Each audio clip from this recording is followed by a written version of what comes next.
Welcome back as we read Chapter 8, Cowboy. Omri gaped at him. He hadn't thought of this, but of course, now that he did it, it was obvious. No boy who knew the secret could possibly rest until he had a little live person of his own. Patrick, it's not like you think, just something to play with. Of course not. You've explained all about it.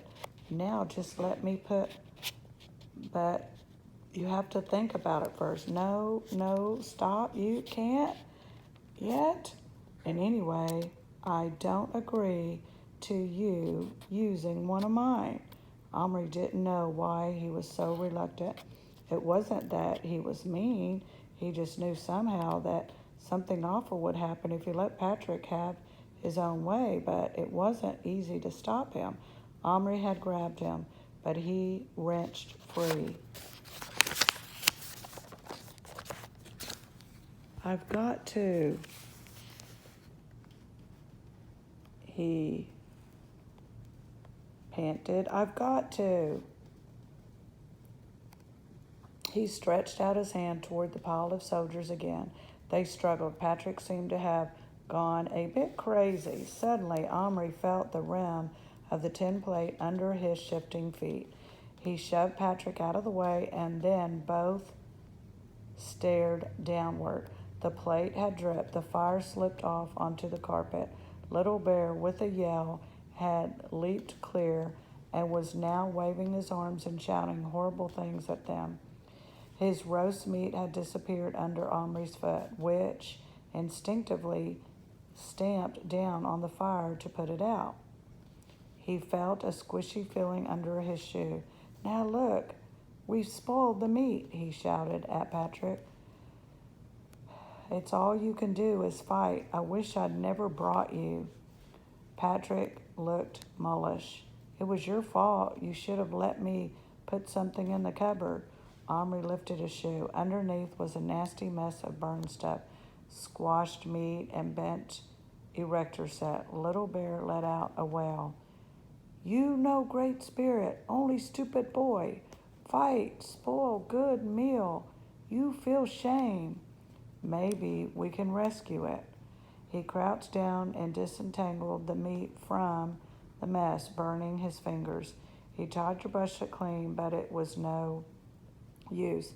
It was all mixed up with the smelly stuff of the firelighter and stuck with bits of carpet hairs.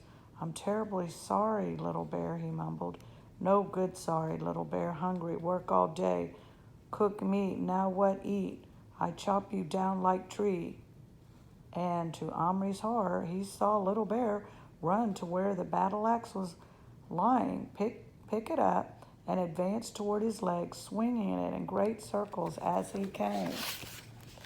Patrick fairly danced with excitement. Isn't he fantastically brave, though? Much more than David with Goliath. Omri felt the whole thing was going too far. He removed his leg from harm's way. Little Bear, calm down, he said. I said I'm sorry. Little Bear looked at him, blazing-eyed. Then he rushed over to the chair Omri used at his table and began chopping wedges out of the leg of it. Stop, stop. I'll put you back in the cupboard. Little Bear stopped abruptly and dropped the axe. He stood with his back to them, his shoulders heaving. I'll get you something to eat right now, something delicious. Go and paint. It'll make you feel better. It won't be long. To Patrick, he said, hang on, I smell supper cooking. I'll go and get a bit of whatever we're having. And he rushed downstairs without stopping to think.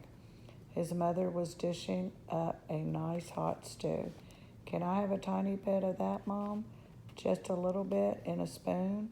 It's for a game we're playing. His mother obligately gave him a big spoonful. Don't let it drip, she said. Does Patrick want to stay for supper? I don't know, I'll ask, said Omri. Were you two fighting up there? I heard thumps. No, not really. It was just that he wanted to do something that Omri stopped dead, as if frozen to the ground. He might have been frozen. His face went cold. Patrick was up there with the cupboard and two biscuit tinfuls of little plastic figures alone. Omri ran. He usually won the egg and spoon race at school sports, which was as well as hard to carry an egg and a spoon running along a flat field. It's a great deal harder to carry a tablespoon of boiling hot stew steady while you rush up a flight of stairs.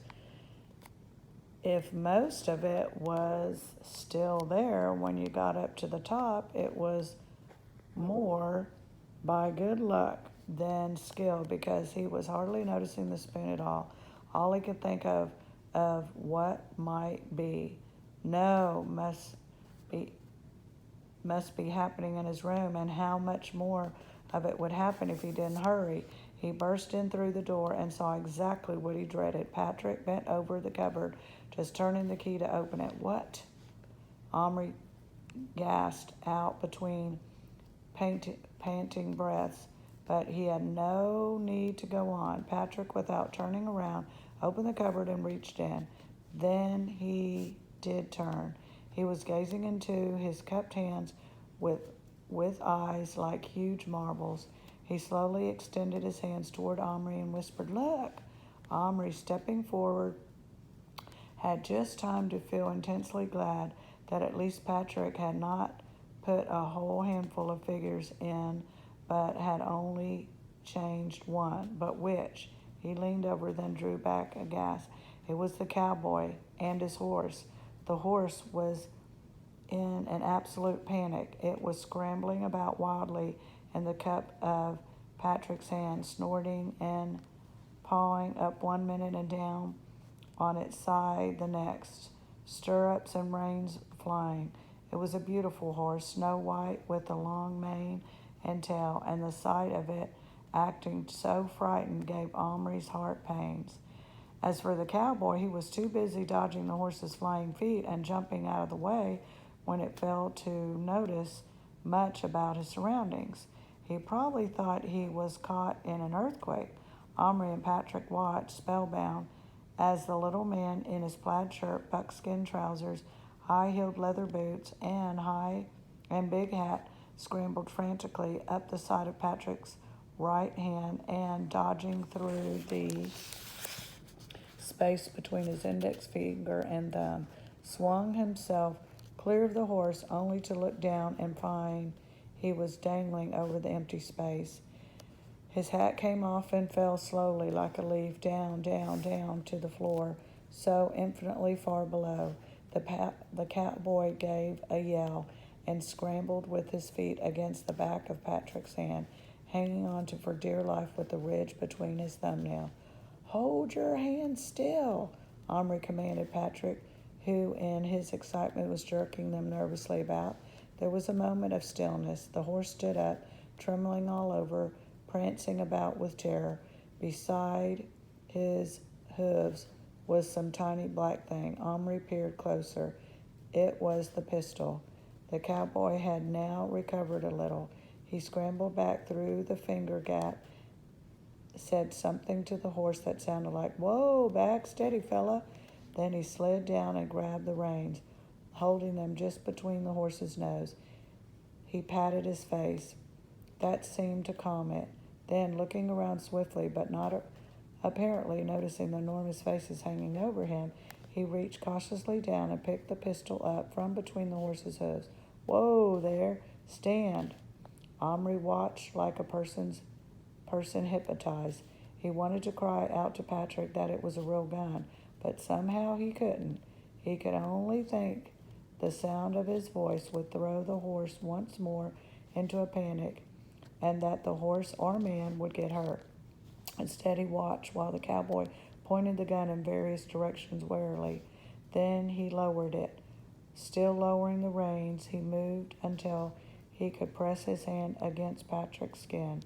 Then he let his eyes move upward toward the curved fingers just level with the top of his head.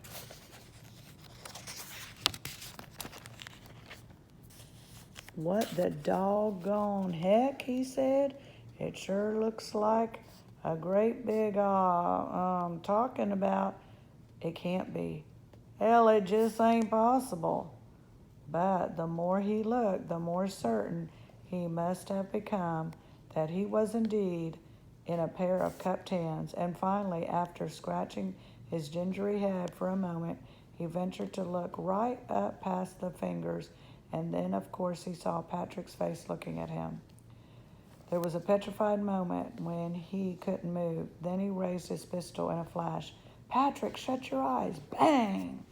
It was only a little bang, but it was a real bang, and a puff of real gun-smelling smoke appeared. Patrick shouted with pain and surprise and would have dropped the pair if Omri hadn't thrust his hand underneath to catch them. Patrick's own hand had clapped itself to its cheek. "Ow, ow, he shot me!" Patrick screamed. Omri was not much bothered about Patrick as that moment. He was furious with him and very anxious about the little man and his horse. Quickly he put them down on the bed, saying, like the cowboy himself, "Steady, whoa, I won't hurt you, it's okay." "Ow!" Patrick kept yelling, "it hurts, ow!" "Serves you right, I warned you," said Omri. Then he felt sorry and said, Let me have a look. Let's have a look." Gingerly, Patrick took his hand down. A drop of blood had been smeared on his cheek, and by peering very close, Omri could see something very like a bee's stinger embedded in his skin. "Hang on, I see it. I'll squeeze it out." "Ow!" A quick squeeze between his thumbnail and the almost in. Okay, let's look here. Here they are. So a quick squeeze between his thumbnail and his almost invisible speck of black metal, which had only just penetrated the skin, popped out. He shot me," Patrick got out again in a shocked voice. "I told you my Indian stuck a knife in me," said Omri. "Not to be outdone, I think we ought to put him back." "Your cowboy, I mean, of course, not my Indian." "But put him back where?" Omri explained how the cupboard could change him back to plastic again, but Patrick wasn't having any of that. "Oh no, I want him. He's terrific. Look at him now." Patrick feasted his eyes admiringly on the little cowboy, who, ignoring the giants whom he clearly thought he must have imagined, was doggedly dragging his horse across Omri's quilt as if he were wading through the dunes of some infinite pale blue desert. Omri reached for him determinedly, but Patrick stepped into his path. "Don't you touch me. I bought him. I changed him. He's mine." "You bought him for me. You said you didn't want him." "Well, but the cupboard's mine, and I told you not to use it. And so what if I did? Anyway, it's done. He's alive now, and I'm keeping him. I'll bash you right in if you try to take him. Wouldn't you bash me if I took your Indian?" Omri was silent. That reminded him, where was Little Bear? He looked around. He soon spotted him at the other side of the room, busy with his paint. Some beautiful minute designs showing turtles, herons, and beavers, mainly in red and yellow, had appeared on the side of the teepee Omri had made. As Omri crouched beside him to admire them, Little Bear, without looking at him, said, "You bring food? I very soon die if not eat." Omri looked around. What had he done with the spoonful of stew? But he soon saw he'd put it down on the table without thinking. There it sat, tilting slightly and spilling a few drops of gravy, but still steaming. He hurried to get it to Little Bear, or rather Action Man mess tin. The paper plate had gotten all soggy and carefully filled it with the hot savory stuff.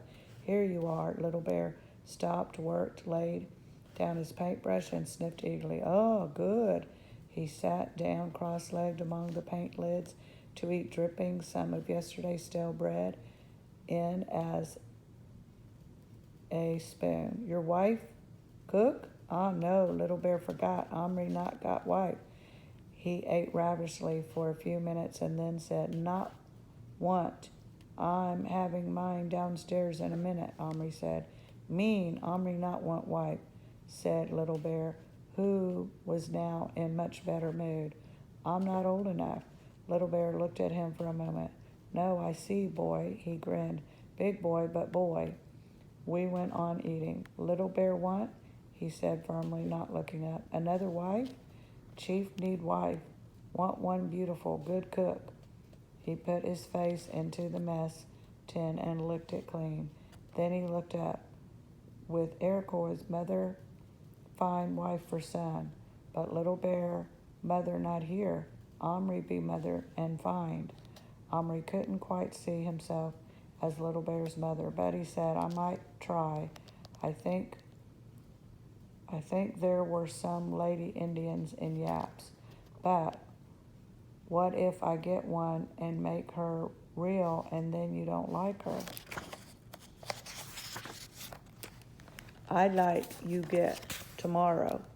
Little Bear grinned at him happily, his face smeared with gravy. Patrick had come up behind him. Let's put them together and see what they do. Omri jumped up quickly. No, why not? You idiot, because yours has a gun and mine's got a bow and arrow, and one of them's sure to kill the other. Patrick considered this. Well, we have to take their weapons away from them. Come on, I'm going to. And he reached toward the bed. Just at that moment, there was the sound of steps on the stairs. They froze. Then Omri swiftly moved the dressing-up crate enough to hide Little Bear, and Patrick sat down on the end of the bed, masking the poor cowboy who was still toiling along over the humps in the quilt. Just in time, Omri's mother opened the door the next second and said, Patrick, that was your mom on the phone. She wants you to come home right away. And Omri's, it's supper. And she went. Omri opened his mouth to protest, but Patrick at once said, okay. With one quick movement, he had swooped up the cowboy and the horse in his left hand and thrust them into the pocket. Omri winced. He could easily imagine the horse's legs being injured by such rough treatment, not to mention the matter of fright, but Patrick was already halfway out the door. Omri jumped up and grabbed his arm. Patrick, he whispered, you must be careful. Treat them carefully. They're people. I mean, they're alive. What will you do with them? How will you hide them from your family? I won't. I'll show them to my brother. Anyway, he'll go out of his mind. Omri began to think he might go out of his. He shook Patrick's arm. Will you think? How are you going to explain what will happen? If you say you got him from me, I'll do worse than bash you. You'll ruin everything. They'll take the cupboard away. That got through to Patrick at last. He put his hand slowly back in his pocket. Listen then, you can look after him, but remember they're mine. If you put them back in the cupboard, I'll tell everyone. I'm warning you, I will. Bring them to school tomorrow. To school? Cried Omri aghast.